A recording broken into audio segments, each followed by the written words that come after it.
термометър за външна температура, външна и вътрешна. Та 298.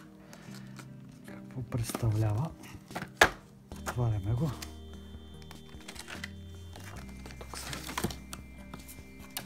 описанията, технически характеристики. Ето това представлява уреда с голям дисплей, за да може да се вижда отдалече, а също и при възрастни хора. Значи ето тук се поставя батерийката, работи се на батерия от волт и половина от тънките 3 пътия, които са дистанционните за различните уреди. Затваряме. Има този филм, трябва да се премахне, за да видим вече действителните показания. Ето това това е вътрешната температура, която показва вътре в стаята, в помещението, в което е монтиран уреда. Out, това е температурата, която тази външна сонда, с това кабелче, тя се изкарва, да кажем, отвън или в друго помещение и следи температурата, например, навън. Така, тук това показва влажността на въздуха. Има и часовник. Да, има някакъв кондиционер, тук където показва усмихнати човечета или разни там други. В момента държа сонната в ръката, която е за външна температура. Ето виждаме, температурата започва вече да се покачва.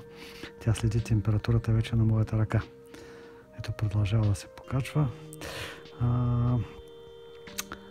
Сега в момента е настроен да работи на градуси по Целзия, може и да заработи по градуси в Фаренхайт. Това са бутоните за управленията.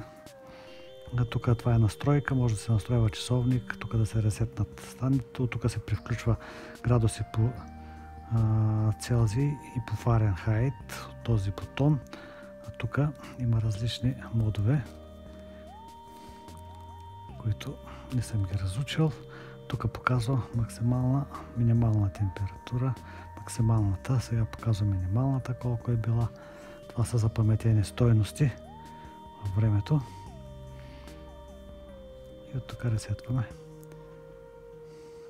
показанията.